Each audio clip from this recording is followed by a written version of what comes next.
Okay, the last time we had this guy on, I did this. I shot my arms in the air and go, "We're back, baby! It's training camp." But now that it's Tuesday, August 19th, coming up the Patriots' last practice of the summer, at least for a little bit, we have to start like this. It's over, baby. Won't by so fast. It kind of did, it speeds up big time. And then all of a sudden we're going to be back into that regular season routine and I'll be grousing about something else. Well, yeah, that's always going to happen. Of course, Andrew Callahan here from the Pats Interference Podcast. Thanks for hanging out. Of course, Pats Interference Podcast is part of the personable, philanthropic, peerless CLNS Media Network. Speaking of peerless, Mike Giardi on again, as we do about once a month. If you have not yet, please subscribe to the YouTube channel at _Andrew Callahan. And if you're on Apple, how do you listen to the pods? You Apple or Spotify guy? Spotify. Okay. So if you're like Mike and you're on Spotify, or you're like, I believe just my parents might be the only people I know still on Apple Music.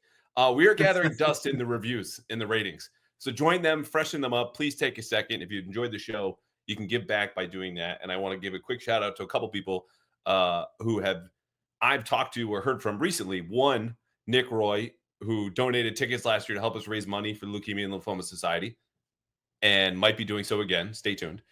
And I also want to shout out Andy and Will from North Dakota, because Mike, believe it or not, we're big in North Dakota, baby. Whoa! We met them in Minnesota. We're also in Brazil. We're in Denmark, Ireland, and hanging out. So I just wanted to thank everyone for Andrew listening. Callahan, worldwide.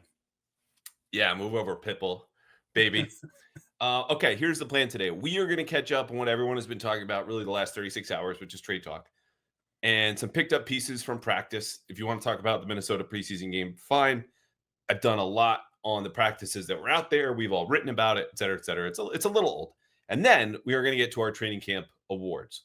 But off the top, since you and I actually have not talked about this, we heard from Eliot Wolf yesterday before practice. Big surprise from the Patriots. Hello, here's Eliot. Talk to him. And then we get Ryan Cowden today, his number 2. By the way, the only difference in their titles, for those wondering, because we still can't just say general manager in New England, is Eliot Wolf is executive vice president of player personnel. Ryan Cowden only a lowly vice president of player personnel. But what were your takeaways before we get into the exact quotes and everything that's happened? I mean, I just think that the message was similar from the two of them. And I also just think it's interesting that last year, some people would tell you it was Wolf and Groh. And yes, Eliot was here, but we never talked to Groh, unless I forgot. Did we ever talk to Groh? Not last year, no. Yeah. So this year we get Eliot, and then a day later we get Ryan Cowden, who of course was brought here by Mike Vrabel, who would have been Mike Vrabel's choice to be the guy, were there not already a guy in place. And some would tell you he's still the guy, even though there's a guy in place. Yes. So Eliot Wolf answers questions because I want to put this all in the proper context, right? I'm sure there is some eye rolling going on at Patriot headquarters, specifically in the front office of the places that we run with these quotes, right? Like a kid who has captured the flag and the game's over and you won, but just goes straight into the woods and then is bragging about it next day at school. He was teed up by questions from Ben Bolin, and then our guy, Phil Perry from NBC Sports Boston, did a great job, specifically at the end. And this was Eliot's first response to Ben, who had said, hey, would you guys do like a big trade? A lot of big names out there. Quote, yeah, absolutely. We're talking to all 31 teams and trying to do what's best for us. I think those things are often a lot more complicated than the fans, and he paused, some others just say media. It's okay. We're our feelings. Fine. We're a very thin-skinned group, but we can take it. Some others would like to make you believe, but if there's something we think can help us, we definitely be open to it. So boom, there is the Patriots open for business. Phil follows up, a little bit of a convoluted question, but just like, hey, you have a lot of cap space. Teams that typically have a lot of cap space kind of suck. Do you think you kind of suck? He goes, I don't really get that. And he goes, again, just doing what's best for the team. If we feel like there's a player out there that can help us and it costs, whatever, we would consider doing that. And then goes on to say, yes, we would give up a first or second round pick. I didn't take that as any kind of signal that they're ready to add Terry McLaurin or Trey Hendrickson or Micah Parsons, even though if your wheels are turning and you're getting a little excited, you're totally fair to. This is the head of the front office saying we would do those trades. What was your reaction to that? He's saying what he's supposed to say, but that's not something that they're driving for in the front office or driving for in the coaching staff. I think when Mike Vrabel talked to us a while ago, it was about the 2-year vision, right? With the salary cap in mind, we look at it in a 2-year chunk. And I think you were the first one to point this out. They're over the cap for next year. Now, look, as we well know, you can do all kinds of things with it. But for this point, I think the proper assumption to be made is that they would like to roll over as much of the available space they have right now into next year to help alleviate some of those concerns. So it would take something, to me, like the price would have to go down on somebody significantly for them to say, oh yeah, now we're going to jump it. Yeah. The quote that I want to highlight today from Ryan Cowden, who gets a lot of the same questions, is this one. And it was basically in response to, a continuation of that conversation about the trades. And his response was, quote, I think Eliot put it in a good way yesterday. There are so many layers and complications and little nuances about every deal, whether it's a little deal or a big deal, or it's a backup player or maybe an elite player. Then he goes on, takes two sides. Some players have to say yes and get input. Obviously, we know last year that mattered. Brandon Ayuk, not New England Patriot. DK Metcalf, not New England Patriot, because they said no. This is the last thing that he said. Quote, we have to be really intentional about moves we make, because any move we make sends a message to the rest of the football team. Without explaining myself, did that stand out to you? It did strike me a little bit, although I guess I didn't think deeply as to why he would make that point. I guess if you're looking at an offensive player and you were to add someone like Terry McLaurin, might that irk some of the guys in the room, in particular Stefon Diggs, you just gave money to? But I guess I didn't think it as through as you apparently did. So go ahead, tell me why you think that was important. Well, the first thing that hit me about that is it's not really an executive's perspective, right? That's someone who is in the locker room dealing with players all the time that would then give some guff if they felt bad about a particular deal, about whatever message this must send. And in this case that I just lately hit upon, it would be a negative message, right? If they're irked about, as you said, Terry McLaurin getting a big deal, or let's say Micah Parsons. And if you couldn't tell, neither Mike or I think this is likely, but we will get into that. We will do that. Okay. What would it take? But the reason I highlight this is not only because Cowden's vision is clearly more aligned with Vrabel's. I mean, they've been together forever. They're very close. And it says to me also that I need to remind myself, and I think people at home need to remind themselves of, the highest paid guys in the locker room are known by everybody else. They carry power. They carry influence. The way that they act is going to trickle down to everybody else, because the organization has said, we think not only you're better than everyone else on the roster, but you deserve to be paid as such. And we think that highly of you. Like, your value is what your contract says. They're all very aware of that. So if the Patriots were to say, hey, Micah Parsons, here's $200 million over 4 years or whatever it might be, that guy is the highest paid player in the locker room. He's one of the most powerful, whether he's a captain or not. And whether or not he's aligned with Mike Vrabel as they develop this new culture is really important, because this is still in the infancy stage of turning things around. One kumbaya training camp with a lot of hard work, and it's been a great camp, don't get me wrong, can go south in a second. And the big swing like that, for example, they knew the background of Milton Williams was really good. Okay, puts his head down, goes to work, humble, good locker room guy. If he wasn't, he wouldn't have gotten that contract. And I think that's the part that we have to factor in here, where McLaurin, sure, other considerations. Hendrickson, we'll see. Parsons, though, I think is the big hesitation there. Yeah, I don't think there's any question. I mean,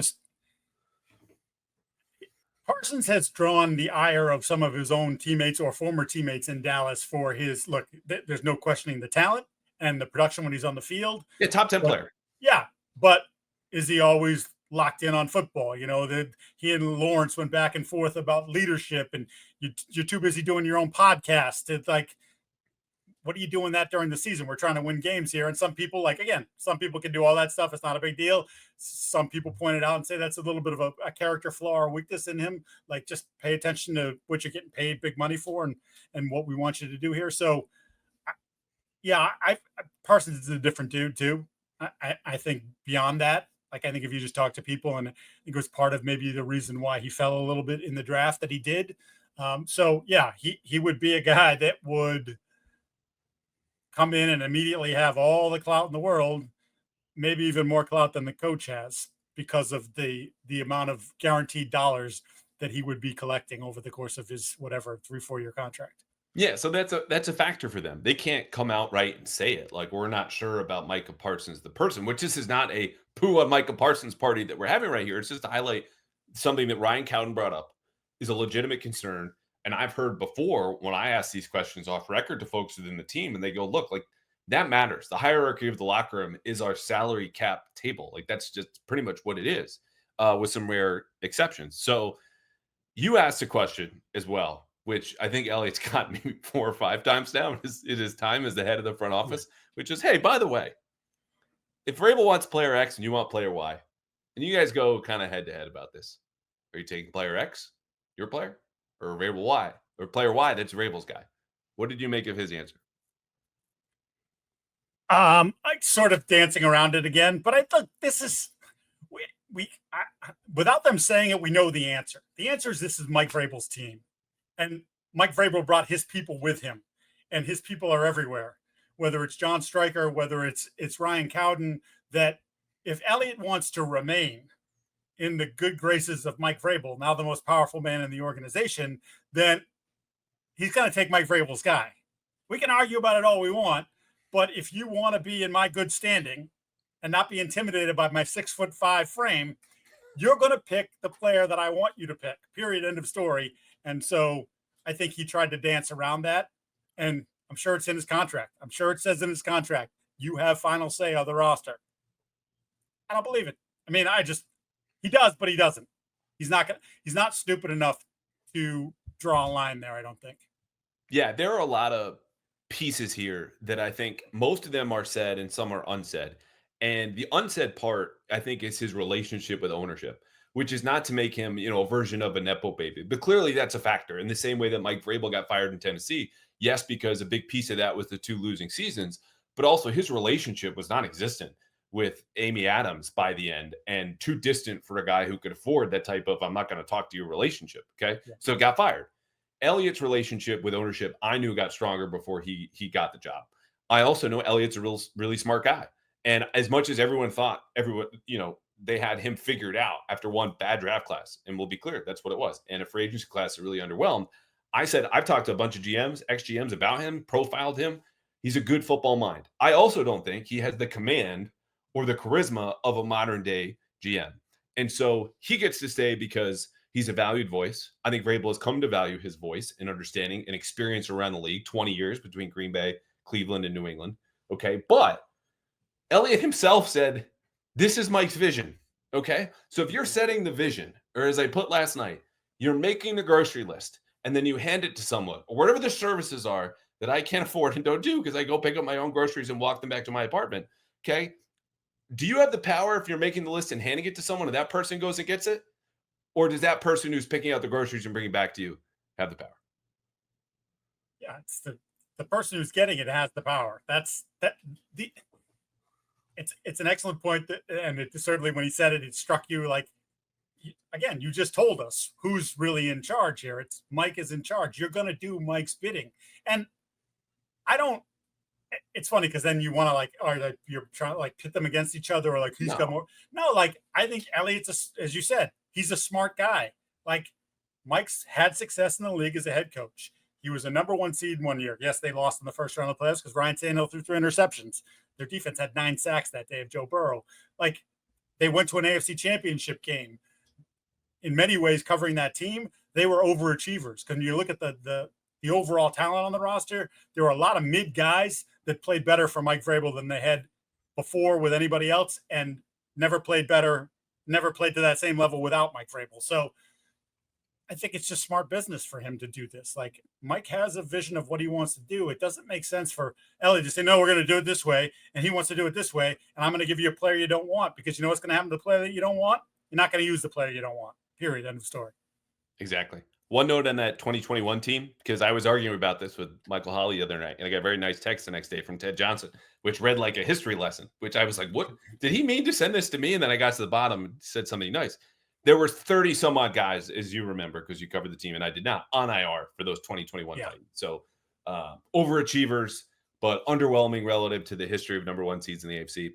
That's that. Okay. One last thing. By the way, quickly, it's tough the mindset of that football team. I've never been around a team. I mean, maybe there's some Patriot teams in there that went through some stuff, but the toughness of that team was you looked at the talent, you go, they shouldn't be the number 1 seed, but you thought about the toughness and how hard they played and how they responded to their coach. And you're like, makes all the sense in the world. Yeah. Okay, one last point about the Wolf Vrabel dynamic, because the scene keeps coming to me every time I hear about this or someone asks a question like this. Have you seen The Dark Knight Rises? It's the third Christian Bale Batman movie. Only saw the first one. So in the third movie, Bane is a villain. Bane takes over Gotham, the whole city. So this is around the middle of the movie. He's walking around this kind of fallen apart town hall, which has become his hub. And the businessman, or prominent businessman, politician, I remember, comes in that he's worked with kind of behind the scenes to make this happen, and is like, I'm not in charge of Wayne Enterprises. I don't know all this stuff. Our deal has gone to shit. Like, why am I not running Bruce Wayne's old business? And Bane tells some guy in the back, leave us. And this guy goes, no, I'm in charge. Okay, no, you stay. And Bane steps to the angry politician / businessman and goes, do you feel in charge? And then he proceeds to just tell him, you think your money and your infrastructure give you power over me? Eliot, do you think your free agent spending and drafting gives you power over me? Like that's what I think of. Because do you feel in charge says everything, and it's so good. Like the writing, and obviously, Tom Hardy and separate from the movie, just is like, okay, to your point, Cowden's here, Stretch is here, all these guys. Eliot Wolf, do you feel in charge? No, you don't. Not really. Okay. No. Yeah, it's just it's not clerical nature to it, but it's kind of, sort of, By the way, I don't know how your voice works after that. If I had done that imitation, I literally would have strained vocal cords, and I would be coughing the rest of this program. So we can do the rest of the podcast like this, Giardi. We could probably just stop. We could probably just stop the podcast now. Now that you've done that, that's the breakout clip, and that's it. The problem is it gets like Sean Connery after a while. And if we want to just fully pull the curtain back, because I was driving back from Gillette today, I was like, I have to mention this. It just comes to mind all of the time. Do you feel in charge? And I tried it, and I was, that was good, which is a problem now because it's not going to be better, and I don't think it was. Anyway, okay, let's pretend we're in charge really quickly. Yes. Parsons, Hendrickson, McLaurin. Schefter says today that he thinks they're headed for a divorce, meaning Dallas and Micah Parsons. Let's say that's true. Let's say Trey Hendrickson gets his wish as a guy who's filed a trade request, and they're headed for a divorce. And Washington says, F it. For whatever reason, we don't want to keep a number one receiver with our second-year quarterback who was an MVP candidate last year. He's on the block too. Who are you going for, and how far are you willing to go, understanding where the Patriots are right now, and that a first-round pick is not something you want to throw out lightly? Well, I mean, so that's the thing. Parsons is probably going to cost you at least 2 ones. I don't think you're at a place, even though he's again, we said he's a top 10 player, where you want to give up 2 ones plus probably something else. I think if you look at the Khalil Mack trade, there was other things thrown in there, and then pay the guy $160 million guaranteed, like you're paying him quarterback money. So even though he's 26 and he's an awesome player, where you are feels like it's too rich. I wouldn't touch Hendrickson with a 10-foot pole, and I love him. I absolutely love him, and I love his energy, everything about him. I really do. But on the wrong side of 30, same thing. I'm not giving you – I can actually – even though the Bengals, they do this to themselves all the time, I can kind of see where the Bengals are coming from, even though I will mock them incessantly because their defense is terrible and you should just pay the guy. But at the same point, it's like, you're on the wrong side of 30, and we're going to give you how much guaranteed money? Like, this isn't going to get better for you. You might have maxed out last year. It's probably going to go in the other direction. And we're not a team that's as cash happy as some other teams are. We probably don't want to do that. So I come to McLaurin, where I think maybe at the end of the day, if for whatever reason Adam Peters draws this line in the sand and takes away his number one receiver from a quarterback on a rookie contract, I mean, I'm the Patriots. I'm running to the front of the line. And I said maybe this offseason that I would consider giving up a 1. I probably wouldn't do that the more I think about it. But if it's a 2 and a 5 for 2 years of Terry McLaurin, because let's face it, probably that's what you're going to get. 2 good years out of Terry McLaurin, and then he's probably going to go on the other side. I would do it, and I would be very happy about it, because I think if you talk to anyone about Terry McLaurin, he has been the face of that franchise for a number of years. He has stood front and center through all the crap with Daniel Snyder and all those things. He was the guy the media went to talk to about what was happening. And then, oh, by the way, consistently catching 75 passes for 1,000 yards and a half dozen touchdowns every single year. He's not the elite number one, but he is better than what you got by far. And he's a real leader. So to me, he could come in. You could give him that contract. You talk about sort of the salary cap and how that affects the room, the contracts. Terry McLaurin would come in, and they get a whiff of Terry McLaurin and be like, he's worth it. That's the dude, and I'll follow him. Whereas you might look at Mike and go, you didn't study extra film because you were doing your podcast today. Like, you're awesome, but I was here. Where were you?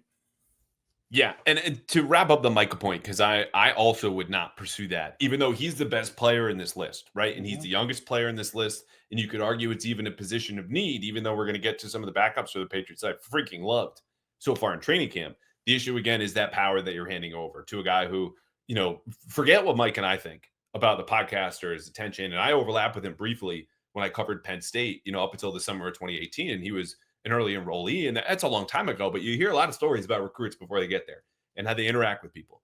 And if the Cowboys teammates are kind of turned off, has been reported in multiple places about some of his behavior, that should give you pause as a fan of another team who's probably going to experience something similar when that person is given more money and power as immediately as you arrive. So with Terry McLaurin, there are two flies in the ointment. Number one, we already hit on.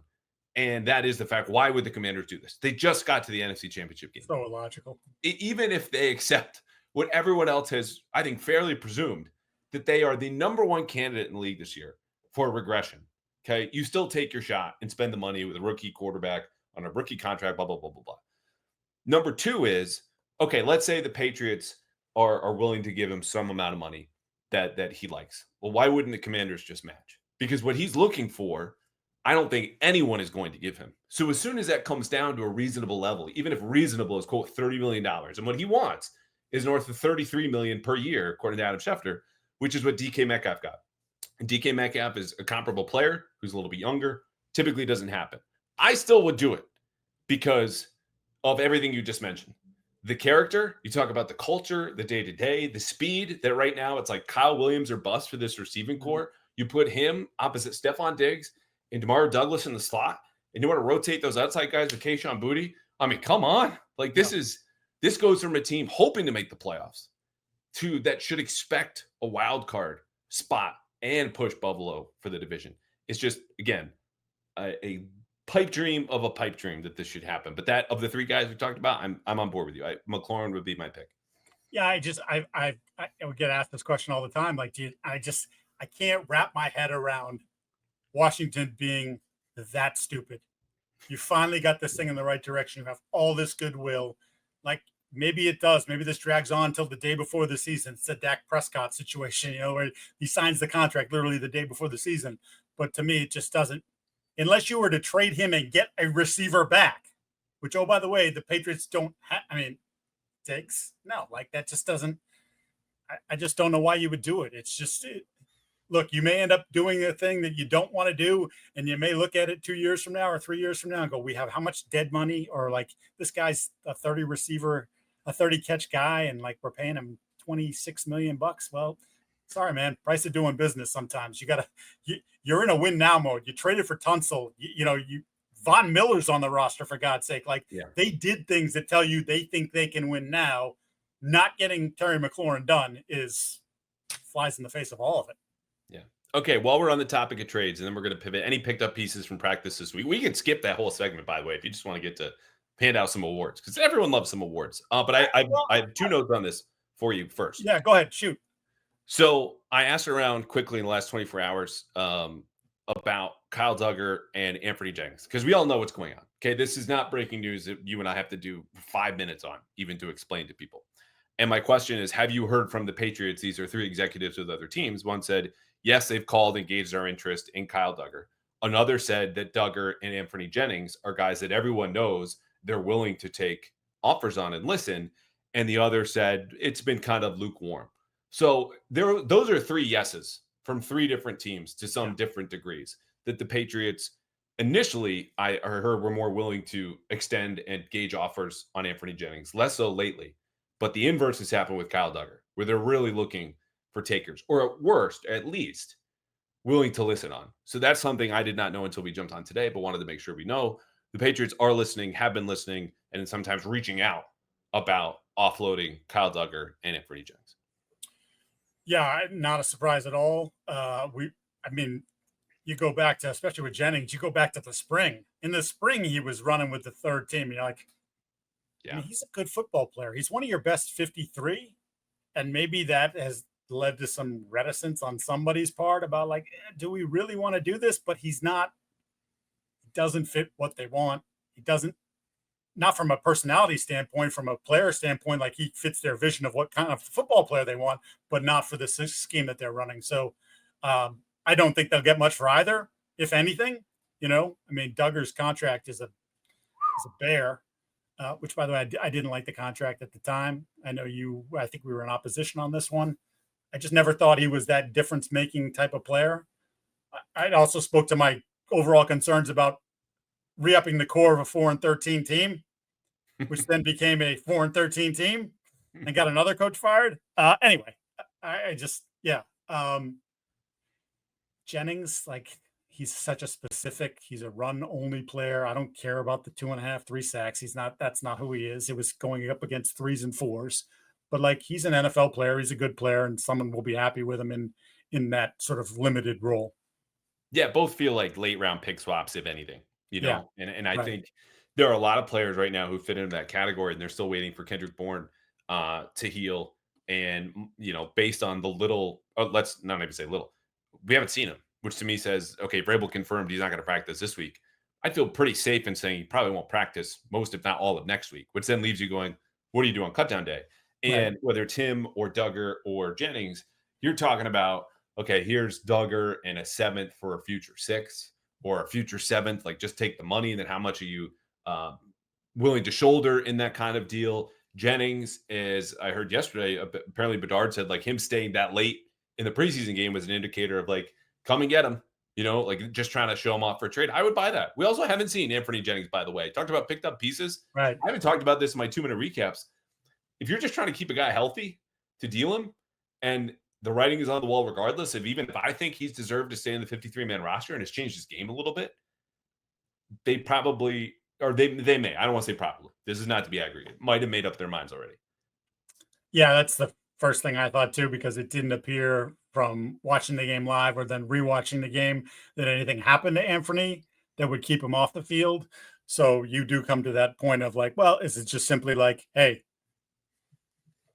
we're trading you, so let's just you go sit over here, do your thing, and when we have a deal, we'll let you know. So again, unfortunate, because I think he's done. And to your point too, like, he has tried to change his game a little bit to fit in for what they want, but it's just they felt like they made up their mind before they even got here.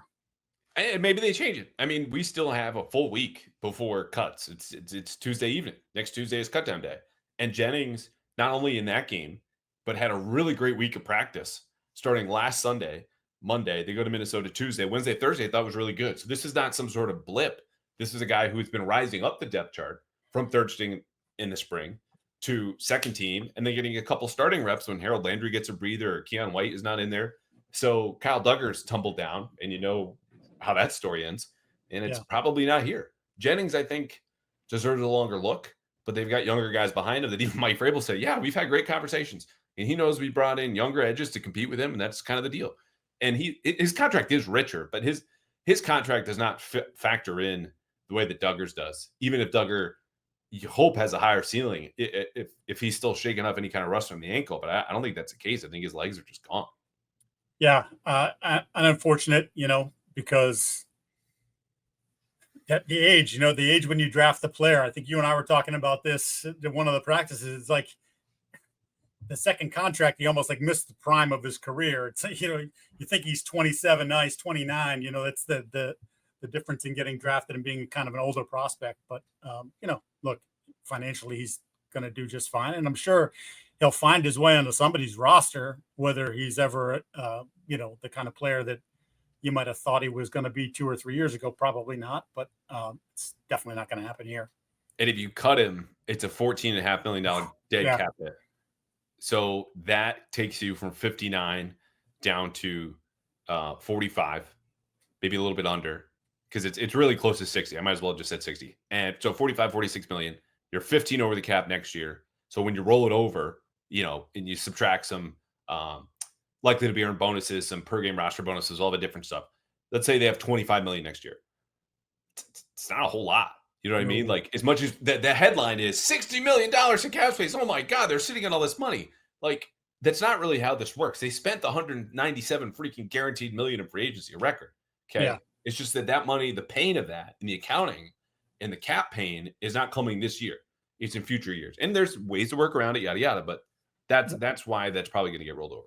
So, like, in my head, there's like a 5% chance that they just keep him because of that, because of what you're talking about. Well, if we cut him, we create a roster spot or whatever. But it's like, well, I mean, could he do something for us for $15 million as opposed to just cutting him and letting him walk away? Anything happen. Somebody goes down with an injury or something, and maybe say like, well, we can run Dugger out there. Like, we know it's not exactly what we want to do, but at least he's played in NFL games and started a bunch of NFL games and has a ton of experience. Yeah, the last two things I'll say on this is he's among the players in this roster that could least afford to lose their legs, is the way that it looks on the field, because he's always been barely average to below average in man-to-man coverage, and now he's just an outright liability. He has always been a better player, as I think you put it, stepping forward, right? If he's blitzing, if he's coming in to tackle, if he's squeezing routes that are underneath, not a problem. As soon as he's going backwards, it's not great. The second thing I'll add is I like Kyle a lot. Like, I think he's a good person. I think he's additive in the locker room. I think he handles his business, takes care of his body. And so in our position, you don't let that get in the way. Like we've just talked about it. He stinks out there. He deserves to be on the scout team. But if there is a part of a saving grace, for them, or a tiebreaker goes one way, or somebody gets hurt and you need a safety suddenly, that could factor in. And you just hope maybe we can get this a little bit back for him, provided that ankle that he played on, a high ankle sprain for 3 freaking months, didn't do permanent damage. Yeah, and I will say this about him, and I think sometimes you see when guys get demoted, you can see the body language change. I haven't really noticed anything that made me think like, oh boy, like he's mentally like, all right, I've hit a wall with this whole group and what's happening to me. Nope, he's still going out there and he's still trying to do the best he can. So that is, again, speaks to if there's a glimmer of why would you keep him, that's a glimmer of why you would keep him. Yeah. Anything else over the last couple of days you think is of note? I don't want to do the Drake Maye turnover roller coaster, because his camp long interception rate before Monday when he threw 2, and believe me, the second one was horrendous, like brutally bad. Okay. But his camp long interception rate is 1.5%. That's good enough for 12th in the league. Okay. That's fine. The only thing I would say on the whole Drake Maye topic is, I think, so this is our second summer with him, if you will, covering him. We had the full year last year, and it's obviously the new regime and new coordinators learning the new offense. I give him credit in this sense. I think his short-term memory is like, I think he throws a pick and it's just like, all right, well, whatever. He's like 80. Yeah. Just like, all right, fine. I can't change it. I come out there and like, you see him in many cases respond positively to something that he's done that's caused adversity for the team. So like, I like that part of him. Then part of me wonders, like, do I want my guy to be more pissed off at that? Like, do I want my quarterback to be a little bit more annoyed at that? I don't know. Maybe again, it's just it's a preseason thing, and that changes in the regular season. I also still find it fascinating how, and the Patriots have pushed this on their own like YouTube channels and their socials. Like every time Mike Vrabel's mic'd up, there's a clip of him telling Drake Maye to go talk to your guys or go celebrate. And like he's clearly like, I don't know if he's, I want to call it a weakness, but he's clearly pushing him. Like, dude, my team, your team, you're the damn quarterback. If they're going to follow you, there's a lot riding on you and you reaching all parts of the locker room. So like, do it more. So he's 22. He's like, there's still some maturing to do there, but you wonder if that's just not something that necessarily comes naturally to him. And how much can he grow in that aspect of it? Because obviously the football part's important, but that's important too. Like guys have to believe in him, and not that we had any glimpses that they didn't believe in him last year, but I'm curious to see how he grows in that regard.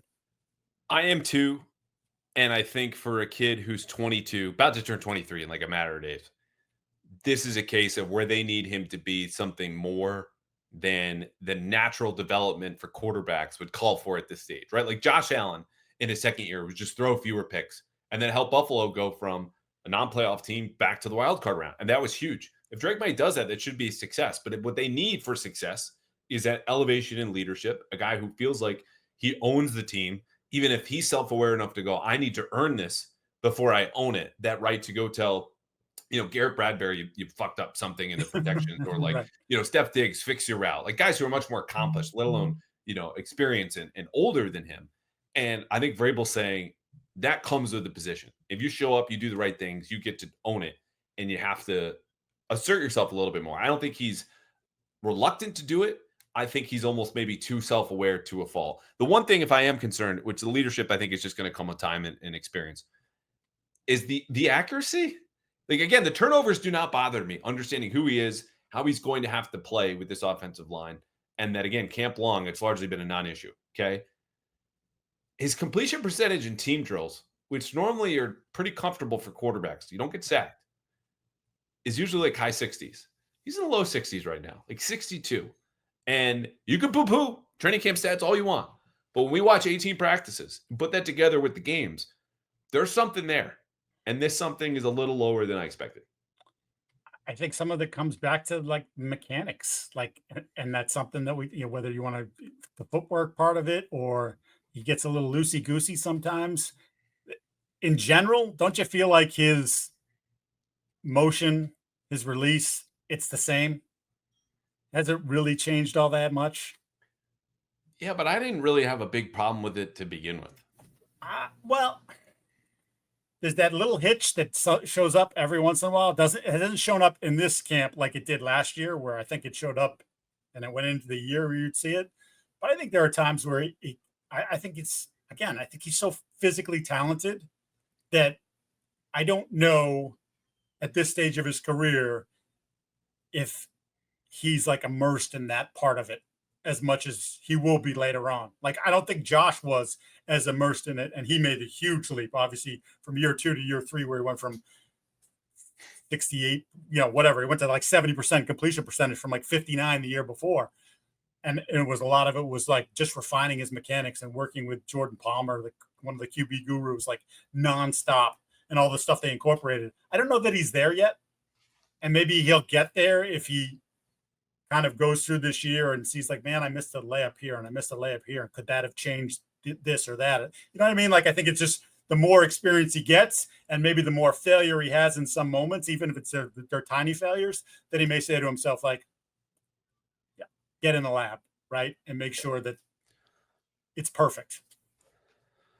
Yeah, I do wonder how much of that is, okay, the results aren't good. What do we retrace? And that's the first thing that everyone comes back to, is the first thing that you had complaints about, where, I think some of that was evident last year and he's still playing pretty well. But, I get caught in between. Could it be better? Well, yeah, of course. Would that solve the problems of whatever he's dealing with? I don't know, because I haven't been able to rewatch the practice film. But the point is, if you had a quarterback who was only completing 62% of his passes in a real football setting, and this is not, because again, he can't get touched, can't get sacked, and he knows that, with no real penalty, if he even throws a pick aside from getting yelled at, you'd be a little disappointed. And that's where I'm at right now. Drake meh, as I've said a couple of times. But I'm by no means on the panic scale, on the worried scale. Yeah. I'm a 1.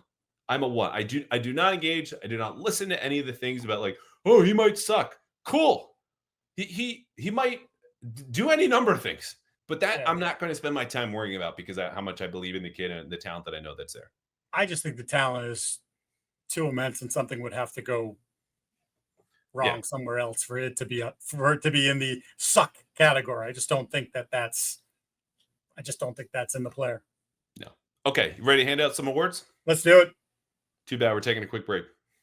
Prizepicks is back. Well, to be clear, it didn't really go anywhere, but we know most of the sports have, right? Patriots still not playing. There's no football, no basketball, no hockey, but baseball is here, and thank goodness for this, as I'm on vacation. Still playing Prizepicks, America's #1 daily fantasy sports app, and the best place to turn your sports knowledge into cash. With millions of members, Prizepicks has made daily fantasy sports accessible to people who have never even played fantasy sports. Because here's how simple it is. I'm watching the Sox on Tuesday. at home. And I think Seydon Rafaela, who's on fire, or Jaron Duran, who's not, or Raymond Anthony, who's really coming into form, will have a certain number of hits or runs, or maybe a home run, or Walker Buehler's going to give up a lot of hits, but maybe bounce back. Boom. Those thoughts, those takes turn into cash, but only at Prizepicks. And here's how it works. All you have to do is build a lineup of 2 to 6 players. Every player comes with a stat. It could be hits, it could be runs, it could be walks. And we get into the football season, yards, touchdowns, you name it. They've got more stats and players than you can think of. You look at that player, you see their stat. You pick more or you pick less. And you do this for 2, 3, 4, 5, or even 6 players. Lock in your lineup, and that's it. You can win cash. Withdraw it via Venmo, Apple Pay, however you want, quick and easy deposits. Again, you can mix players from sports, different games, teams, whatever it is. The best place to win cash while watching sports. So don't wait anymore. I haven't, still playing all summer and will straight through the end of the year. Download the app today. Use code CLNS. This is the best part. To get $50 instantly after you play your first $5 lineup. That's code CLNS to get $50 instantly after you play your first $5 lineup. Prizepicks, run your game. MVP, Patriots Training Camp. Who is it? It's Mike Vrabel. Oh, come on. P is for player. P is for player. No, most valuable person. Andrew, everything that this camp is about, everything this offseason was about, everything like the offseason program was about Vrabel, culture, foundation. He knows how to build this thing. And I think you've seen the steps in that. And to me, that's like, if you want hope, it's not about like the players on the field as much to me as it's about like, there's someone in charge who knows what they're doing and has had success in the league. And I don't know that he's a top 5 coach, or, I mean, at times I thought he was a top 5 coach. I don't know. The last 2 years in Tennessee weren't very good. The talent eroded, blah, blah, blah, all those different things. But like, I just think that he's put them put them on the right direction to having a more successful season and to building this thing up. Because let's face it, it didn't just burn to the ground. It was in the basement. Like disaster. They were the last couple of years have been as embarrassing as any franchise could have in terms of what they put out on the field and some of the stuff that was going on in the offices and all those sorts of things. Like it's the kind of stuff that for 20 years, people in New England made fun of all the other teams. You became the Jets the last couple of years. You became the worst of the Bills. You became the Bengals, the Bungles at their worst, like the Browns, all that sort of thing. You became that team the last 2 years. Does anyone feel that way now? Why don't they feel that way? They don't feel that way because of that. It's because of TreVeyon Henderson, their actual MVP, not the most valuable player. No, is the whole reason. He's the next thing. He's the next guy on the list of awards. Training camp without TreVeyon Henderson. This sounds absolutely over the top. Okay, hyperbolic. Would have been a completely different experience offensively without this guy who scored a long touchdown in a 2-minute drill against the Vikings to basically salvage that day offensively for Drake Maye and everybody else. He gives you a deep threat somehow out of the backfield and now inspires the actual thought, expounded upon and confirmed by Antonio Gibson and Ramondre Stevenson. The Patriots might legitimately have one of the best running back rooms in the entire NFL. It's a different matter whether they can block it up. But this kid blew away the Vikings, according to Devin McCourty, who talked to Brian Flores. He is maybe already, pending whatever Steph Diggs is or becomes or has left, their best skill position player.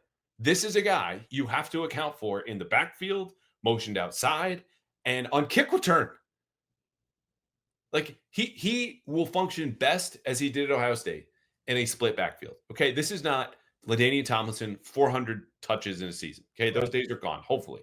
And it's especially hopefully for him. I want to see this guy have a long career. But everything he's done, Christian Ellis is saying, I see nothing but greatness in him. From the team that's told by Mike Vrabel. Well, keep expectations reasonable. Speak for yourself. And Christian Ellis is like, this is the second coming. This is running back Jesus. Come on. He's the MVP. That's because Christian Ellis can't cover him. Oh, stop. I mean, that's true because that was the same day Christian Ellis got smoked.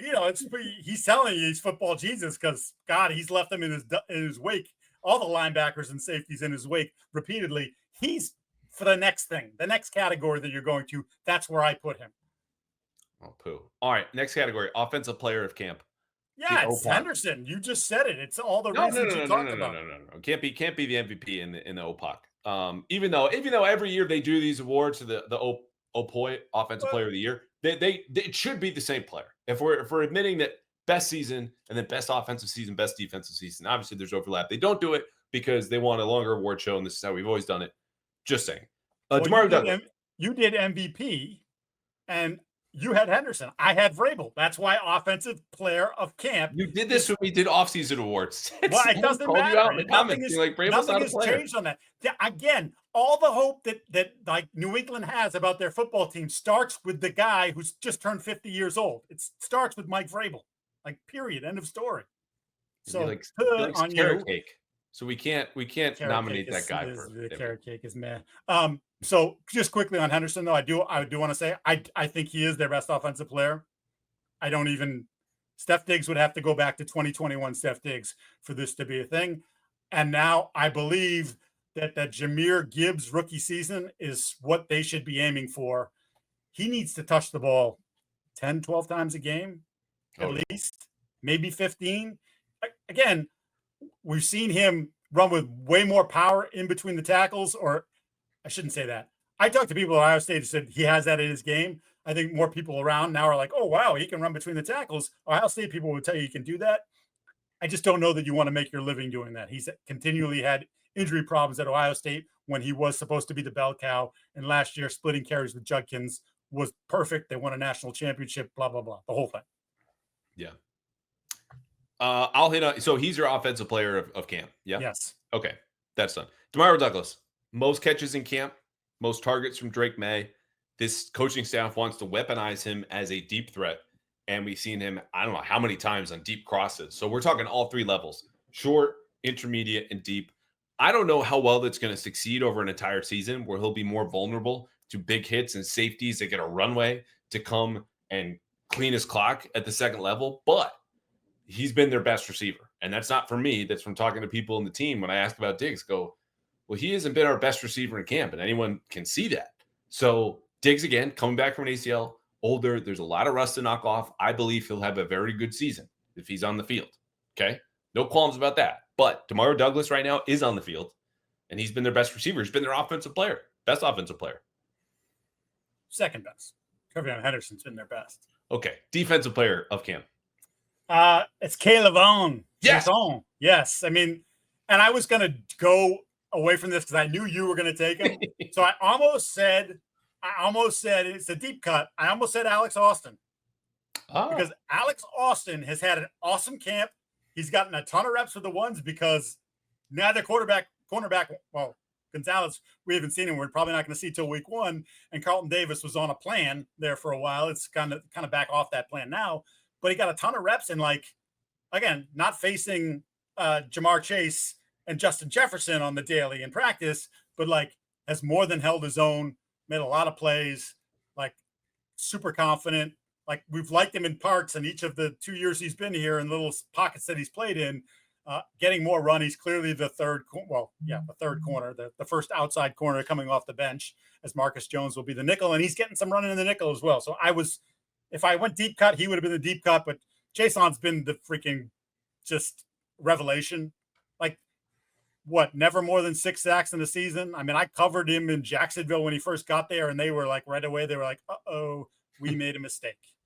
And he's only 26, which is crazy because this is year 6 in the league. How many times do you think Jacksonville as an organization has done that? Uh-oh, we made a mistake. Like Bortle. Yeah, there's been a lot of that for sure with them. But, like, he found something. He found something in Vegas. And, you know, we talked to Mike Smith today, the outside linebacker coach, who's done a terrific job with developing pass rushers. And, like, he had a ton of great things to say about him. And you can just sort of see the excitement in his voice. And I think you just see it every day he shows up in practice. I haven't had a day that he's practiced where you go, oh, he didn't really do much today. No, there's at least 1 or 2 plays in when he's going up generally against Will Campbell, where he finds his way into Drake Maye's face, or he's running by him because he would have had the sack or would have gone for the football. And, like, yeah, he's been all that in a bag of chips. I don't really trust myself to talk about Keion Chaisson reasonably for more than 30 seconds, so I'm going to keep this short. I mean, the guy has the most sacks in training camp. Yeah. He's a full-time starter now. He replaced Keion White, who is as good as anybody. And this is not hyperbolic. Through the first week plus, Keion White was unblockable.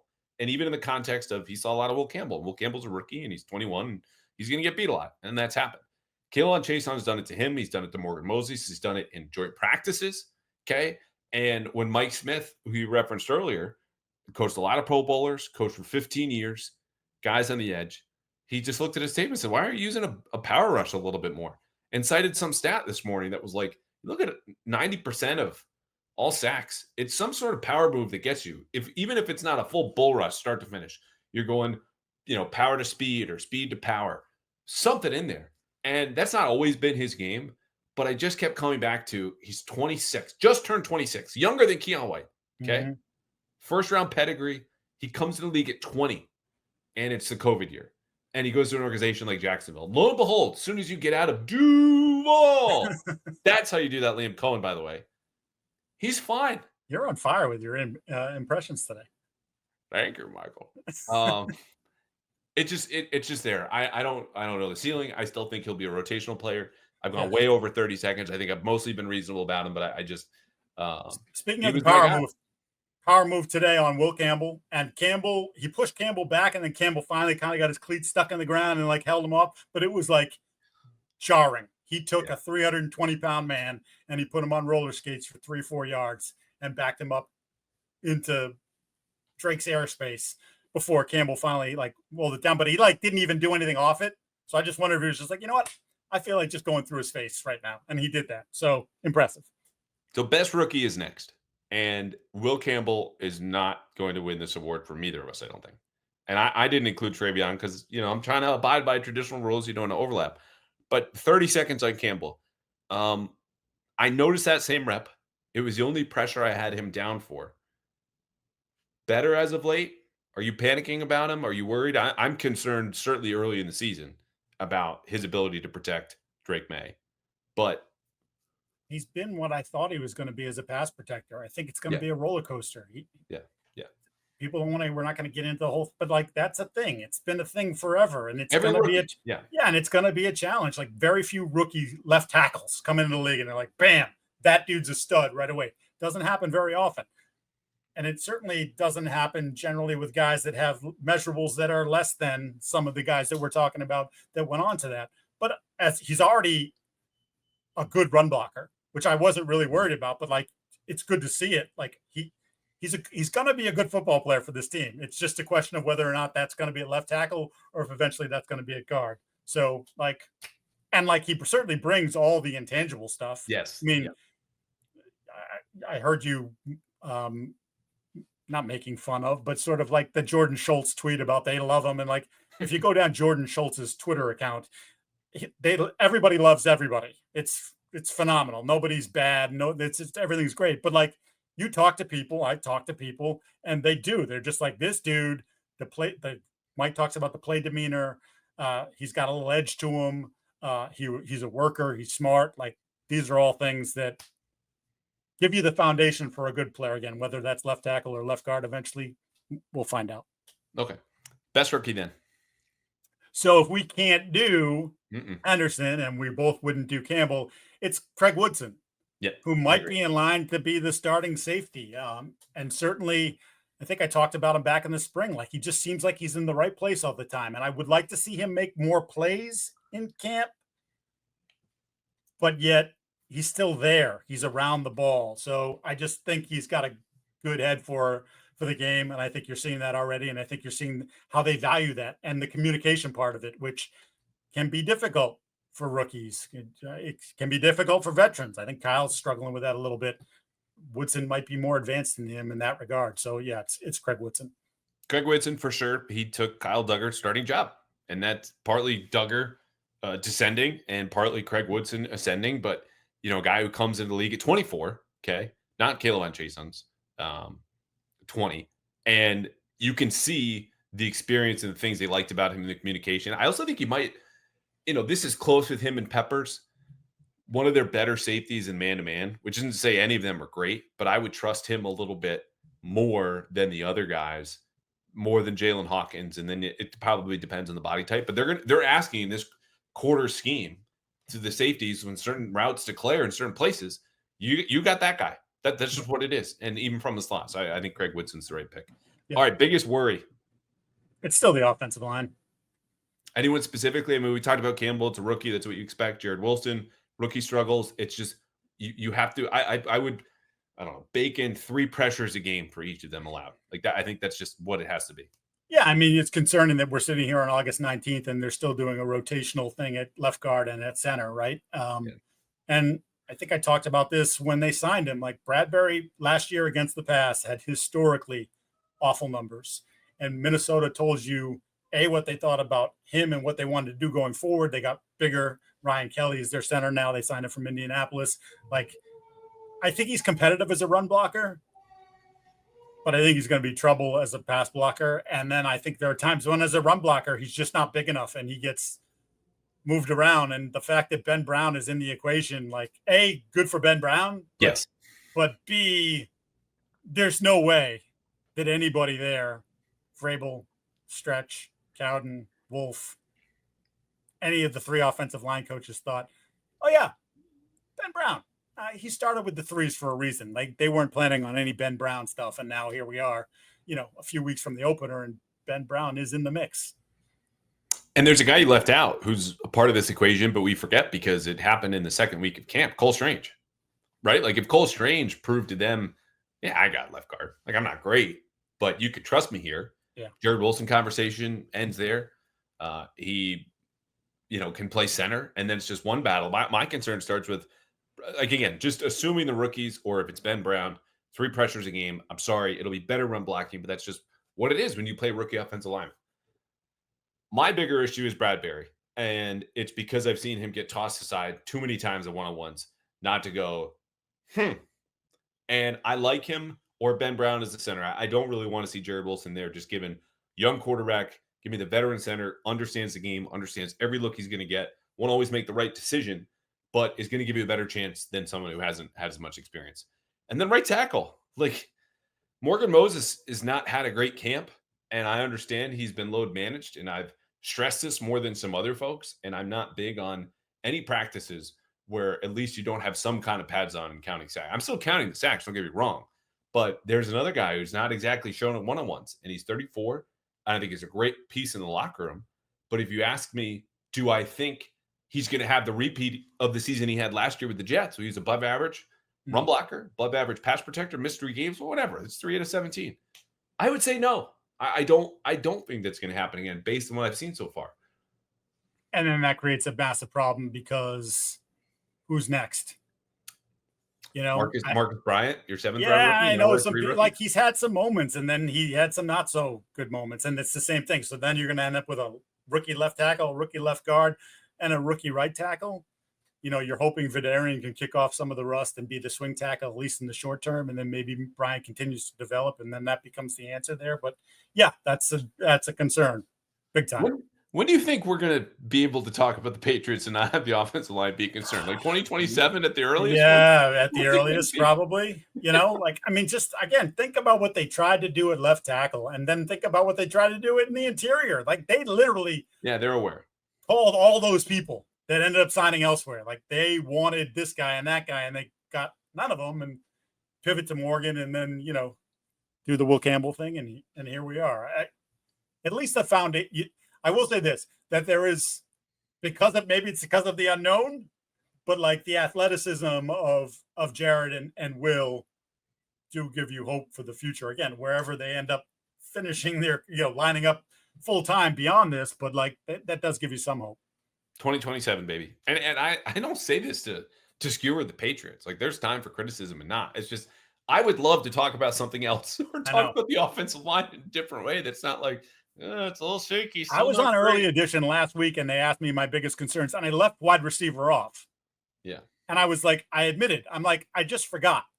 Because we've been talking about it for so damn long. It's like, yeah, it's better, but it had, like, am I still concerned about them? Yes, but not on the same level as I'm the offensive line.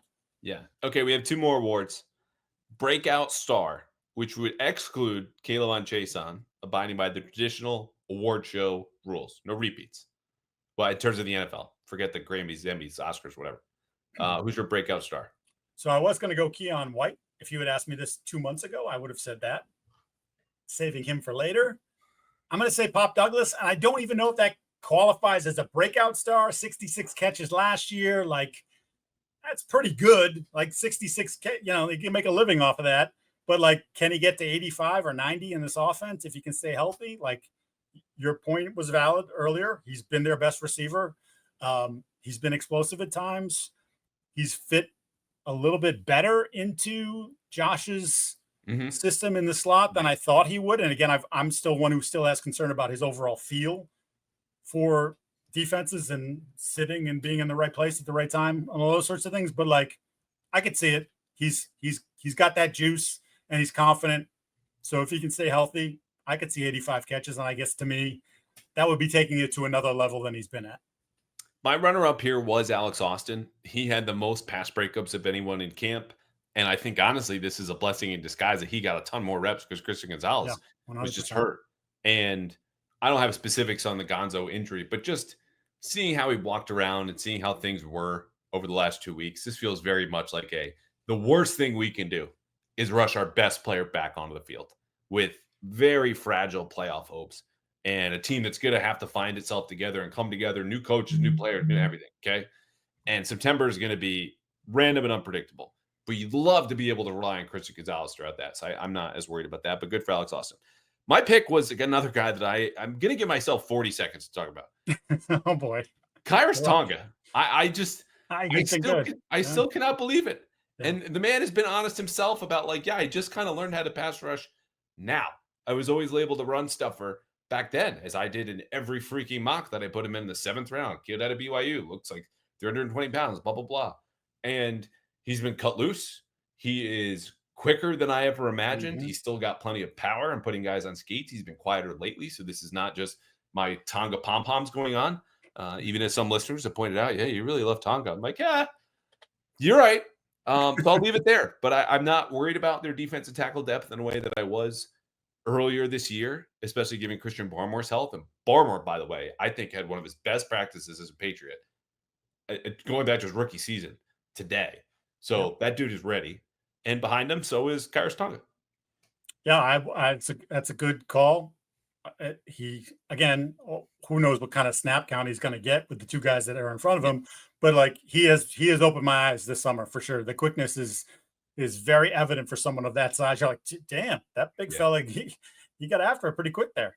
He's, I want to say 4th or 5th in sacks for camp. It would be sacks, but that is notable because they never would have guessed him to be close there when you consider Barmore, Williams, Landry, Caleb Chaisson. You're already there. We haven't even talked about Keion White, who I think is going to come up next year because this is the last category. Get to pick one. Biggest surprise or disappointment? Well, it's a surprise in that he's been a disappointment, and that's Keion White for me. Like, to me, when the way this whole offseason played out and you get Williams and then Barmore showing you that he's, even though they still managed him a little bit this summer, like, he's going to be playing. And I think that Christian Barmore from 2023 is in there. I looked at Keion White and said, between this coaching staff, who's going to sort of love his size and his ability, and like now to have the attention of those two guys, he's going to get singled up a ton. And this is the year he goes to double-digit sacks and becomes a consistent week in, week out guy that you have to take notice of. And you mentioned it, the first week or so, awesome. He was tooling on Will Campbell. He was doing things. And then I don't know where he's been since. In fact, I do know where he's been since. He's now on the second team. Yeah. And his body language is always interesting anyway. But I've kind of watched him the last couple of days, and I'm like, I don't think he's all that psyched about what's going on. So, I mean, nor should he be. You go from first team to second team. You go from this field to this field against Ben Woolridge. Like, that's going to be a little bit, but I think they think as a coaching staff, as a coaching staff, they tell themselves, this guy should be a beast. Why aren't we seeing it on a day-to-day basis? So it's just, I thought he was going to be the leap. And now if you told me he had 4 sacks and was a part-time player and got in trouble a few times for freelancing and doing things like he did last year, I'd be like, yep, that totally plays out for now who I think he might be, as opposed to, God, he should just destroy people all the time. And I'm not seeing it. You should join me in the getting out of the Keion White prediction business, because I got to say, I shorted at the right time, and not his production. I just my ability to predict what happens next. Like, the guy's an enigma, and I think that goes partly to the personality, partly just to the player, because he is super talented. He's also 26. Like, I don't think there's a lot of untapped physical potential to realize that's left. What there is, though, is good coaching, because he's dealing with Mike Smith and Clint McMillan, who have done wonders with Callahan, Chaisson, and Khyiris Tonga. Those guys are taking the leap, and you can't blame it on the Mayo staff last year. You can't blame it on being a rookie the year before. So this is just kind of what it is. I'm not shocked by this. Dugger is my biggest surprise and disappointment, because, again, I probably said in this podcast, like, you're going to get the best version you've seen of him in 2 years, and it's health, and it's a guy who, wants to reestablish himself and does all the right things, and he doesn't have the juice anymore. He doesn't have the speed. He just can't keep up. That's kind of what it is. Can I quickly ask you? So when we talked to Mike Smith today, and I believe you were in there at this point too, when we were having this conversation, and he talked about Keion, and he was like, well, first of all, it helps him to like find a place, like inside, outside, like pick a spot. Do you think that they think his spot is on the edge, or do you think maybe his spot might be on the inside? That maybe the best way to get Keion White as a somewhat disruptive player would be as the third down pass rusher over the guard, as opposed to being the guy coming off the edge. I just wondered. It was because clearly they've worked him at edge, but I just wondered if that was sort of like, it struck me a little bit. I mean, it's not a problem, but it is a dilemma with 280-pound guys who are that strong that you go, oh, we'd love to kick him inside. And that's not a full-time thing, because he's just not going to hold up in run defense. But I think Mike Smith is also someone who's dealt with power rushers before, and someone Keion even credited with, like, he's giving me a plan in a way that I never had. Set up offensive tackles by going power, and then speed, just to boil this down in the most basic possible terms. That might not even be the exact approach. But the point is, he's thinking the game in a way he didn't as a rookie. It didn't last year. And the larger point, zooming out, though, is if you don't have a home, are you that good?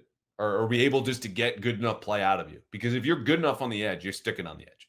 Okay. And if you're good enough as an interior rusher, okay, you'll stay there. And they are going to be flexible, because we've seen Milton Williams, and I talked about this with Dan Pizzuta last week, move around. He's going to be a 1 technique, then a 3, then a 5. Christian Barmore might be, a 4-eye or a shade, whatever it might be. And they're smart about that, and to create leverage and a little bit of gravity with some of the protections to free up other guys. And I just think with a lot of players they've inherited, they're not going to be precious about him. Okay, you want to do it our way? Good. If not, we don't need you. We'll move on. And they move on this week was demoting him.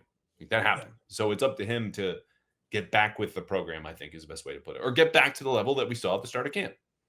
Yeah, he's just one of those tantalizing players, right? And I raged about this earlier in the offseason about, like, there was a thing going around on social media about, like, and it was from the football nerds. Oh my God, he's the player that people don't talk enough about. And I'm like, you idiots are watching 60 seconds of football.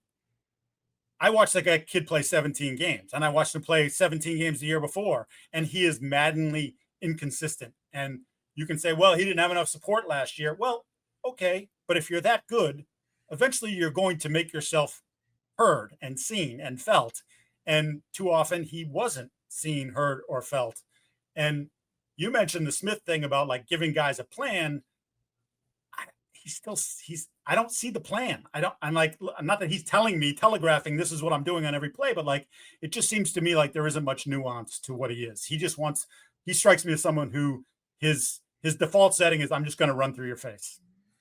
And he's really good at that. So he is. But basic level, I kind of understand it, but to the larger point of, okay, this is your third year, you're 26, and you got good coaches, legitimately good coaches. Yeah. So you might have been totally right about the situation you were in last year, and it sucked. It sucked for everyone. And you were talking about there has to be change, and I appreciated him speaking that honesty. For sure. The honesty now is, you lost your job temporarily in practice, and this is not the end. The season hasn't even started. It's just to say that, you and I both see a lot of talent in that guy.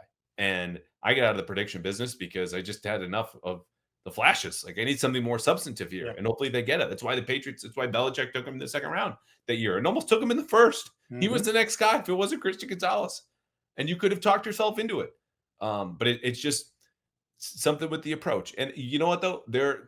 This is a staff that also, unlike the Belichick staff, really prides itself and works to connect with each of the players, right? We have to reach you as a person. And it might not be Vrabel who said, guys I don't connect with. Terrell Williams does that, their D coordinator. It might be Clint McMillan. So they'll come at this and him from all different angles.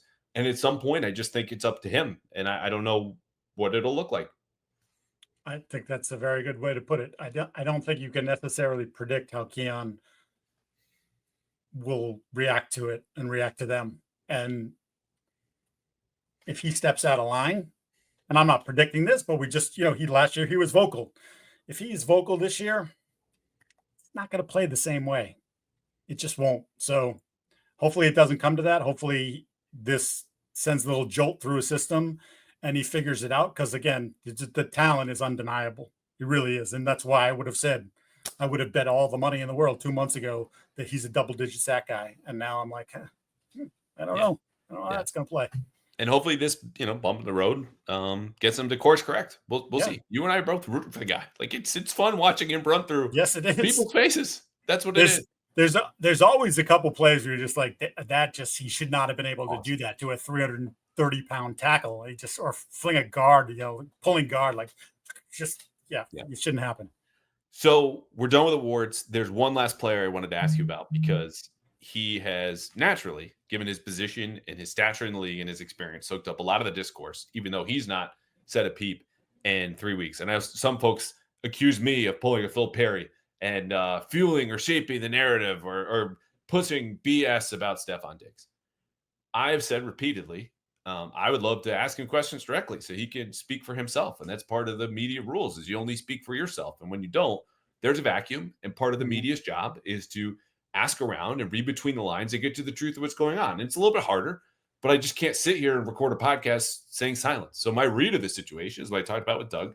There's no felonies going on. There's nothing egregious.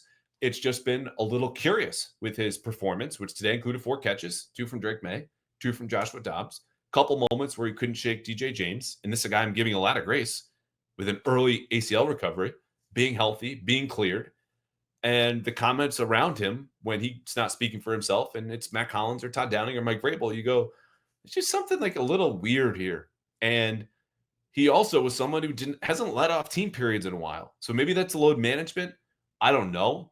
I'm just going to talk about it because A, that's my job. And B, it's something that's not as straightforward as it appeared when he was lighting up the start of camp. And you go, that's the guy that they paid all this money to come in and be the best receiver and is told to me by people within the team. Their best receiver since has been Demario Douglas, and maybe that'll change. But that's where I'm at on this. Just kind of like golden retriever, head tilt, not sure what's going on. Yeah, he's certainly leveled off, and it's been a couple of weeks of that. In my view, the comment of Vrabel to the question of Phil Perry when he he wasn't he was agitated with the question. He wasn't agitated at Phil. And quite frankly, I don't think he was agitated at the question. He was agitated with the player because the player goes and does the one media thing he's done since we talked to him however many moons ago with Diana Rossini. And he was like, I don't know if I'm going to be ready. Oh, he didn't even he just was very. And then winked at the camera, which was cut from the clip. And I know Diana was upset about that, but deserved context. Right. But so this is what I would tell people having experienced Stefon Diggs and had the experience firsthand for many years with him in Buffalo, is that he's a peculiar dude. And this stuff follows him wherever he goes, and he likes it. And I don't know, I shouldn't say I don't know, and I know sometimes the things that he likes run counter to with what the team wants. And chapter and verse with some of the stuff with Josh and the coordinators and coaches in Buffalo. And even as good as he was to the young players at times, like some of that too was a problem. Now he's not the same player, yet he thinks he still is. He still thinks he's the star. And maybe on this team in that room, he is the star. But it's going to be like this with him. And they're okay with it for now because he is putting in the work and he does care. I think their view is that he does care about what's happening with the team. Mike might have even said it when he talked about him in the back end of that. but I just think it's something that it's always going to be on the surface or bubbling up, and they're going to always have to sort of deal with it because it's just the way he does. This is the guy, remember, just go back to the Josh Allen stuff. Josh Allen, MVP, who a couple of years ago could have made the case for being an MVP that year. And someone said on Twitter, some innocuous person on Twitter, not a reporter, not a player, just some dude, Steve on Twitter or whoever, was like, does the quarterback make the receiver, or receiver make the quarterback? I think the quarterback makes the receiver. And all of a sudden, Stefon Diggs pops up and he says, are you sure? And then when he's asked about it, oh, I'm not talking about that. Well, you just cast doubt over the franchise quarterback who they just paid $250 million at that point. But that's what he does. He doesn't want to talk to us. He's avoiding us. And he doesn't. But then when we ask him questions about himself, like we did about the aftermath of the boat incident, I don't put my personal business out there. You did. You put it on freaking Twitter or Instagram. Well, it was everywhere. Because again, this is, this is the danger of doing this. Where you and I come off as whiny and complaining. He's not talking to the media. You shouldn't talk to the media. F you guys. And I'd be like, hey, first of all, people, it's the freaking rules. It's his prerogative if he wants to. In the regular season, there are consequences with the league. I didn't make the policy. Neither did Stacey James, head of PR for the Patriots. It was the NFL and the head of the Pro Football Writers Association. They make the policy. Okay, we're not there yet. So it's his prerogative just to tell us, I'm not going to talk until I want to play. And the line back then in the spring was, I don't talk about my personal life with people I don't know personally. This is where the gap is. We get to know you personally a little bit for a guy who's very charming when you talk a little bit more. And so, again, it's his choice. It's his prerogative not to do this. It will become more problematic, unfortunately, in the regular season because those are just the rules. It's part of being professional. It's part of getting paid tens of millions of dollars to make yourself available for 5 to 10 minutes to the fans via us by answering questions. So, again, it's peculiar is the word that you used, and I think it's the best one. I think we should just dismount here, not because I'm afraid of anything or Phil, who admitted to staying off Twitter. And I said, that's probably a good idea as of late, even though I don't think anything Phil said was wrong. It was just, we are all getting used to, right? Tell me if this is fair. The number one receiver personality in New England, because we've not had that. Bill had his thumb on everybody that was here. It was maybe Gronk here or there, or the Antonio Brown for 11 days, who also, I think, talked to us once and got 3 questions, one of which was, do you like catching passes from Tom Brady? But anyway, there's an adjustment for everybody. And the most important thing is what happens on the field. And I'm excited to see what that looks like because, again, forget the personality part. It's been forever since we've seen a number one wide receiver. I think there's an outline of that still in there for him, but we just haven't seen it for a while in camp. And at the same time, I haven't heard. And that's where you go, this is a little weird. Yeah, I hope people don't think we're whining. It's just these are the facts of what's going on. But I think they definitely do, and there's no convincing them otherwise. But it's just part of being in the media. That's fine. I'm giving them the whatever, and that's it. We'll leave it at that. Yeah. Well, this is a great time for me to again ask for people to rate, review, and subscribe. How do you do the heart? God, yeah, we love it. We love you. And again, it's as much as I describe it as like the hit tell of like, oh, what's going on here, and we'll wait and we'll talk to them eventually. And there's nothing bad here. It's just a little weird, and we can call things weird. You can call me weird. You call Mike weird. Hey, anyway, call us weird in the reviews that are getting dusty on Apple. And we appreciate everybody for listening. What do you have coming down the pipe? Is it the pipe? Is it the pike? It's the pike.